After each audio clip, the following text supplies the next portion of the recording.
Going to make us go wow this week. Lewis, who's got you saying wow? It's got to be Jonathan Taylor. You know what I'm saying, Jeff? I mean, look at this. 153 yards this past weekend, 12.8 average per carry. Say it again. Did you see some of the runs? 12.8 average per carry, multiple plus 10-yard runs. He's leading the league right now in plus 10-yard runs, double-digit touchdowns. JT is on a historic pace right now. Look, he is on an MVP caliber pace. Yes. And it couldn't happen to a better person than Jonathan Taylor. You can't spell Jonathan Taylor without MVP. Not literally, but figuratively. All right, Jeff, who's making you say wow this week? Ooh, Miles. Oh, yeah. 5 sacks. Listen, the Patriots actually had a decent plan. It's just like what Mike Tyson said. Everybody's got a plan to get punched in the mouth. They got punched in the mouth. This dude had 5 sacks, but he had even better rushes that he didn't get home on. He is on an absolute tear right now. Defensive Player of the Year, there is no doubt in my mind. This kid is making it happen. In a related story, they got blown out in the game. Give me your Wednesday wow. I think Bo Nix is another weapon. Louis Riddick, you were high on this guy in the draft. How about Pat Bryant, the rookie, getting his first touchdown catch on a dime from Bo Nix?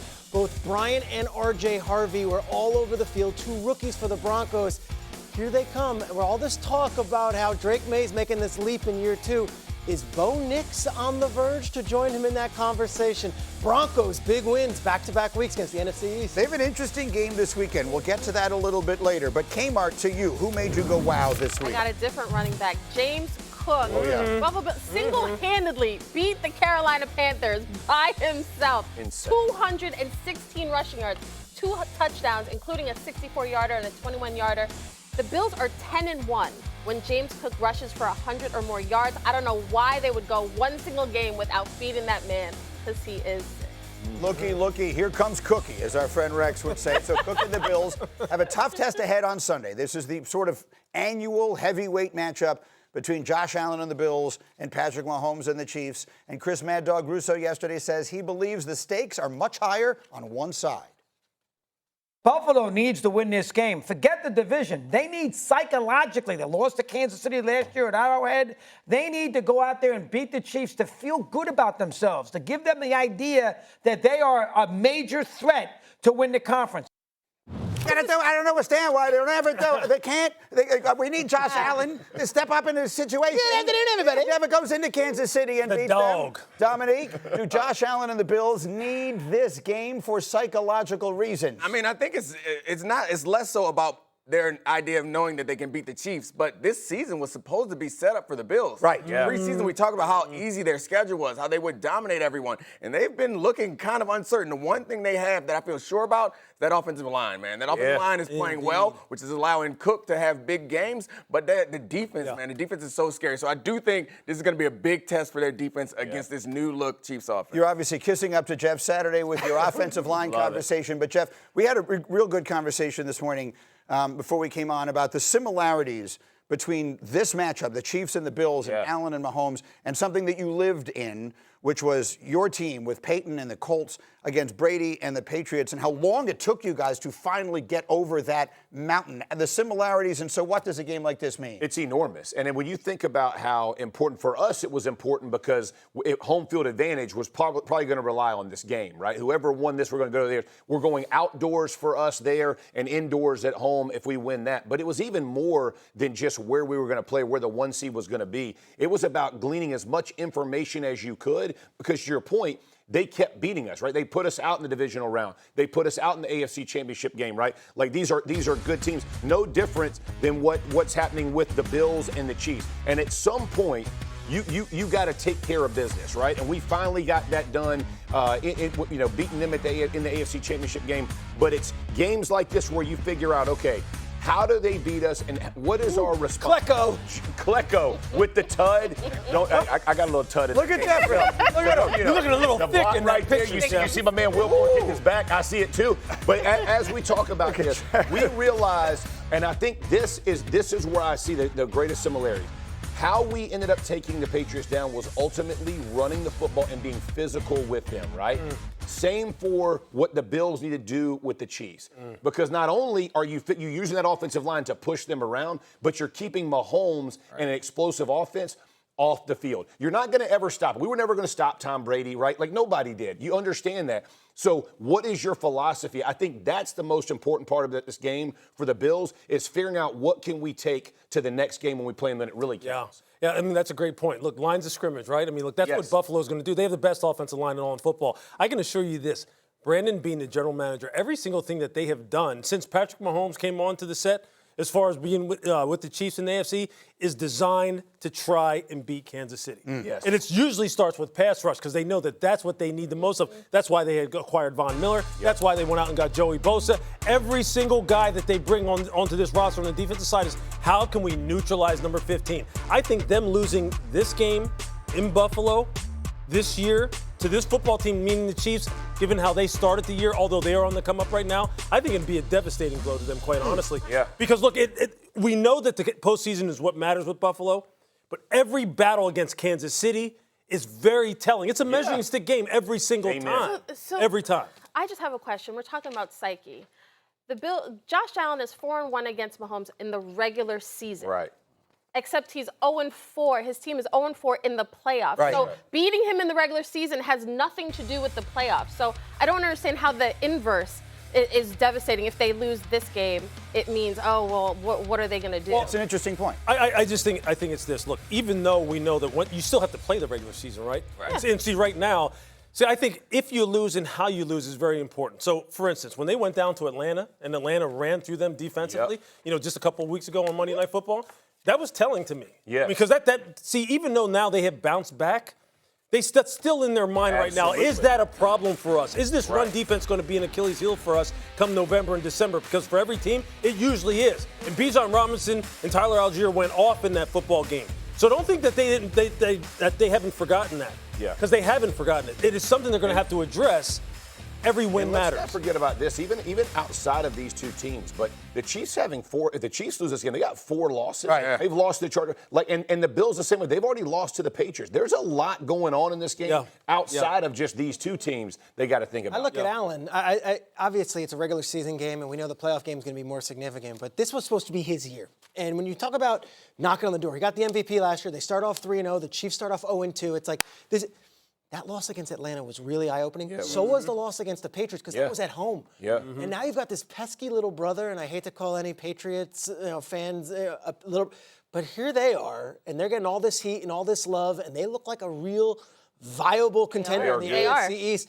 It's almost like we have to win because of the Chiefs, but you also have to keep them at bay also. It's a big game for Buffalo. And there are question marks around this Bills team right now, and I think that's what matters more than anything. Of course, if you beat the Chiefs, a lot of those losses earlier in the season feel less important. Right. You're like, oh, no, we are good enough. The Chiefs are always going to be a measuring stick because they go to the championship game, it feels like, every year in the AFC. If they beat the Chiefs, I know it doesn't change their record, but it makes that Atlanta loss feel a little less consequential. Yeah. Final thing, just because it came up in the meeting this morning and I liked it, Kimberley had the Bills and Panthers this past week, and Buffalo won that game coming off their bye, won that game comfortably, looked good, everything set up for the Chiefs. But then after the game, there was a little bit of a skirmish, and you were right in the middle of it. Yeah, man, I almost had to throw bows in there, too. Between Deion Dawkins and A'Shawn Robinson, they're John. I was right there. There I go, my little blazer. Because I'm waiting to talk to Deion post-game on the field, and they just get into war of words. And afterwards, I said to Deion, I'm like, what happened? He goes, he looked at the scoreboard, he said, 40-9. I don't know, 40-9. But obviously, emotions were tough. But I also asked Deion in the aftermath of all this about their upcoming game against the Chiefs. And he was like, honestly, we want to savor this win for 24 hours. We haven't even thought about the Chiefs. But this is an important game, I understand. But at the same time, the Bills, they got a lot of things to figure out, and I don't know if just losing to the Chiefs now signals their season is done. My man Robinson getting held by a receiver. You don't really want that action, boss. You don't really want that action. And you get held back by a little dude. No, man. He popped the helmet off. Yeah. Don't ever take the helmet. Leave that on. You got an advantage. 100%. Take every advantage you got. I admire Kmart for standing that close to it. That's one of those moments I'm like, where's the media relations director here? All right, we are back on Get Up. We are 6 days from the NFL trade deadline. And so I want to do a little something here called Who Would Peter Call? And with the most flattering photo we could possibly, and I mean that seriously. I know. We just put a picture of Bradley Cooper in the wall and said, great. It's going to be Peter. But anyway, so we got our insider, we got our front office executive. All right, here we go. You're going to tell me, if you right now, as we're approaching the deadline, you tell me what phone call you would make if you were working in an NFL front office, and we'll see what Lewis thinks of it. What's number one? If I'm the San Francisco 49ers, they just acquired Keon White from the Patriots, I am calling the Cincinnati Bengals, and I'm calling every day, and I'm saying, what will it cost to get us Trey Hendrickson? We know the injuries have hit them. We also know they're still in the thick of this. I think Trey Hendrickson right now, the Bengals, and I know this because teams are calling, Bengals are saying, he's not for sale. He's not. Let's see if they lose this Sunday, and suddenly Trey Hendrickson might be for sale. 1-year deal, half the season left. If the season's going south, do the Bengals try to get a second-round or third-round pick for this veteran asset? If I'm the Niners, yes, Keon White's a nice piece, I guess. Yeah. But for all the injuries, gosh, Trey Hendrickson down the stretch against the Rams and the Seahawks, huge piece. I love it from that side. What do you think? It makes sense to me. It makes sense to me. I'd also be trying to call the Raiders right now and see if I could get Max Crosby. Yeah. Although I'm sure that they would rebuff me. I'll tell you what, Trey Hendrickson, there's another team that I'd be picking up the phone right now and calling Cincy and see if I can get him. That'd be Indianapolis. Yeah. Well, look, Lou Anarumo should go ahead and see if he can get his old guy back old in player. there. Exactly, and see if he can get him in the fold with Latu. I'm telling you. Here's the question I want to ask you, though. I hear you. Look, so many teams could use Trey Hendrickson, obviously. Yeah. And the Bengals' loss this past weekend might have been the worst loss of the NFL season so far. A two-touchdown lead against a team that was winless, and you wind up losing. But the division is still in reach. Like, if you're Cincinnati, are you trading away your defense is so bad, I guess, even with him. Like, should they be, if they lose this weekend, should they trade him? I would be thinking about doing it. Look, I don't know. Look, Cincinnati's so unconventional. They do things that kind of sometimes make you scratch your head and sit there and go, what is your team building philosophy? But if he's on the block, hey, call Indianapolis yourself and see if they want. But I love it. I love that one. Let's go to the next one here. The Dallas Cowboys are in desperate straits. What do we do? They're horrendous on defense right now. That is the nicest way I can put it. And yet you look at it and they look clueless also. I'm calling the Saints, and I'm calling for a 36-year-old linebacker, Demario Davis. I just need a veteran leader out there right now at this point. Yes, we know that they got Kenny Clark, and that's who Jerry was so excited about. What is happening in the back end, and who is calling the shots? To me, Demario Davis, 36 years old, last year of a contract, Saints going nowhere. It's a good win for both of them. Put them on a team that can at least contend. What do you think? Yeah, here's the only problem with Demario, though. You just wonder how much tread does he have left on the tires, and he's one of the people I respect the very most as far as linebackers are concerned. So if I'm looking for a trade for Dallas right now, I'm looking for a guy who can help me now and a guy in the future. How about Devin Lloyd down Jacksonville? How about if he was on the block with the way my man can play the run and the pass, and as young as he still is in a contract year, that may be a call that I'd be trying to make. I hear you, but I get the thinking, Peter, and I like it. They need an adult in the room on that defense to see if they can salvage their season. All right, one more. Steelers. Pittsburgh made a move overnight. They got Kyle Duggar on the back end. Deshaun Elliott goes to the IR, but I don't think they can be done. I'm calling the Jets, and I'm going to Aaron Rodgers' old teammate, and I'm asking for Quincy Williams. Yes, Quinnen Williams, his brother's the bigger name. Quincy's an all-pro linebacker. Very good. They need help everywhere, and to me, if the Jets are in sell mode, Breece Hall's the sexier name. I get that. He puts up the fantasy numbers. Quincy Williams might be the more valuable asset that you can actually get something. I'm all over that one. Him and Patrick Queen together, yeah, that's pretty good right there. Look, Quincy is an absolute dynamo. Just check on his health, make sure he's good to go as far as his longevity is concerned. Go ahead and see if you can make that happen. Those are very good. I like all those, to be honest with you, Peter. As we talk about the Steelers and we talk about the Bengals, I want you to hear this. I thought it was fascinating. I was watching Bruce Arians on Pat McAfee's show yesterday and talking about the situation in the AFC North. Just listen to what he said. This was supposed to be the best division in football. They got one team with a winning record of 4-3. All right, that's not good. And they got to play each other. 9-8 might win the division. Whoever wins the division gets to come back next year. I think the other three are probably looking for a job. So I think he's mostly kidding, obviously, right? He's just trying to be cheeky, and that's fun, and that's sort of the vibe of the show. But I think there was sort of also an underlying thread of interesting. You know, like in Baltimore, they've been chanting about the coach, and in Pittsburgh, we know how long there have been questions there. I mean, John Harbaugh and Mike Tomlin are among the longest tenured head coaches in NFL history.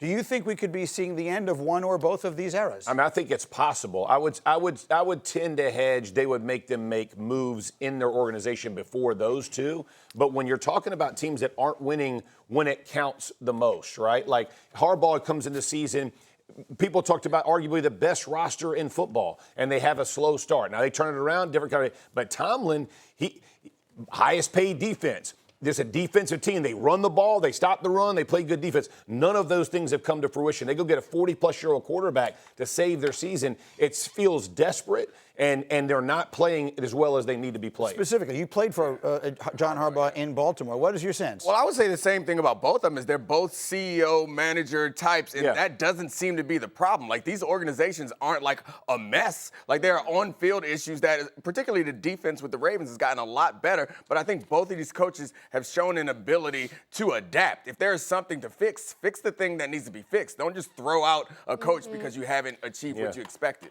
I always remember Jeff would always sit at this desk whenever we talk about head coaches on the hot seat and say, who are you going to hire? That's Who right. are you going to replace them with? Exactly It's easy to say get rid of somebody, but who are you bringing in? And is there any guarantee that the new person will get this team where it has to be? So. Obviously not. And I understand what you're saying, and I think both of them would become immediate hot commodities if they were to leave. But I want to put this full screen up, Cindy, if we can, just to give everyone a sense. Sometimes change just comes. These are the longest coaching tenures with one franchise in NFL history. I want you to sort of look closely at these names, because the only ones above Tomlin and Harbaugh, there's only one of those on this screen, Bill Belichick, who coached in this millennium. Yeah. All the rest, I mean, Curly Lambeau's literally 100 years ago. Steve Owen, these are, what I'm trying to say is tenures of this length just don't happen in the NFL. They're not going to coach forever. I mean, I think that's an excellent graphic to show that this is unique, but it doesn't mean that's a bad thing. No. Like, I think that saying that other teams don't do it, like, who are these teams that you're trying to emulate? Yeah. You don't want to emulate these teams that's turning over a new head coach, sorry, Greenie, every 3 years or so. That's for not something that you want to copy. So, like, I think it's very hard to find this type of stability. If, for some reason, you feel like they've lost the locker room, that's a reason to change. Yeah. Because your fans are mad or a little upset, or because one side of the ball or other is not achieving what you expect, throwing out everything and starting from round one when you have stability doesn't always make sense. Quick final A word. couple weeks ago, people were really high on the Steelers. Like, okay, Aaron Rodgers is doing just enough. And the defense has faltered. These players, they say they love playing for Tomlin, play better. Yeah. It's really that simple. You're getting paid a lot of money to be better. Yeah, someone has to win it.